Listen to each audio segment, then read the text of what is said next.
TRS కార్యకర్తను విచక్షణ రహితంగా కొట్టిన సీఐ ప్రవీణ్ కుమార్, ఎస్ఐ జానీ పాషాలను సస్పెండ్ చేయాలని స్టేషన్ గన్పూర్ మాజీ ఎమ్మెల్యే డాక్టర్ రాజయ్య డిమాండ్ చేశారు. హన్మకొండ జిల్లా ధర్మసాగర్ మండలం జానికాపూరు గ్రామానికి చెందిన బీఆర్ఎస్ మండల పార్టీ ఉపాధ్యక్షుడు కుర్షపల్లి రమేష్ జీవనోపాధి కోసం మడికొండలోని వైన్ షాప్ లో పనిచేస్తున్నాడు.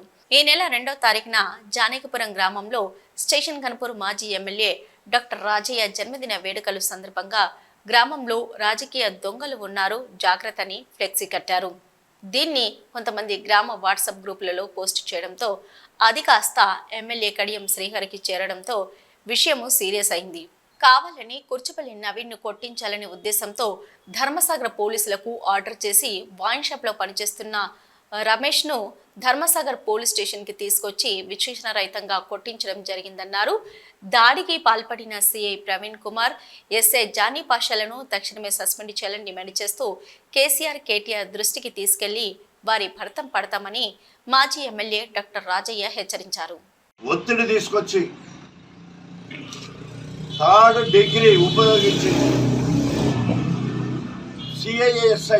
సిఐ ప్రవీణ్, ఎస్ఐ మహమ్మద్ జానీ ఇద్దరు కలిసి పోటీ పడి నేను ఎక్కువ కొట్టినా అంటే నేను ఎక్కువ కొట్టినా అని చెప్పేసి విచక్షణ రహితంగా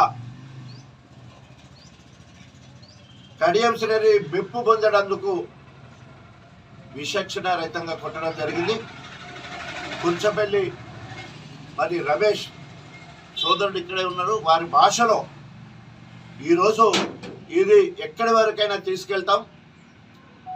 పోలీసు ఉన్నతాధికారులు సిపికి, డిఐజీకి, ఐజీ వరకైనా, అదేవిధంగా BRS party working president KTR వరకు కూడా ఇష్యూను తీసుకుపోతాం.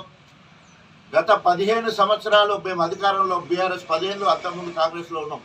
కనీసం ఒక్కరికి చెంప మీద దెబ్బ కొట్టకుండా నియోజకవర్గ ప్రజలు రాజకీయ పార్టీ ఖచ్చితంగా 15 సంవత్సరాలు నేను కాపాడుకున్నా. కానీ ఈ దుర్మార్గుడు ఒక ఎస్సీ బిడ్డను కూడా చూడకుండా విచక్షణ రహితంగా కొట్టివ్వడం. తప్పకుండా నువ్వు నిబంధనల ప్రకారం నువ్వు ఏ కేసు పెట్టుకుంటావు పెట్టుకో, ఎన్ని కేసులైనా అక్రమంగా పెట్టి నువ్వు కోర్టుకు పంపించుకో. కానీ చట్టాన్ని నీ చేతిలో తీసుకునే హక్కు ఎవడిచ్చిండు నీకు? దీనికి సిఐ, ఎస్ఐ మూల్యం చెల్లింపక తప్పదు. వాళ్ళను సమగ్ర విచారణ జరిపించి సిఐని, ఎస్ఐని సస్పెండ్ చేయాలని డిమాండ్ చేస్తూ ఉన్నాం. వారి మీద చర్య తీసుకునే వరకు మేము మూకోము, వంతుల వారిగా పోరాటం చేస్తాం అని హెచ్చరిస్తూ, ఇప్పుడు రమేష్ జరిగిన సంఘటన తన నోటి ద్వారా చెప్తాడు. దయచేసి ప్రెస్ మిత్రులందరూ కూడా, ఎందుకంటే ప్రజాస్వామ్యాన్ని కాపాడవలసిన బాధ్యత, డెమోక్రసీని కాపాడవలసిన బాధ్యత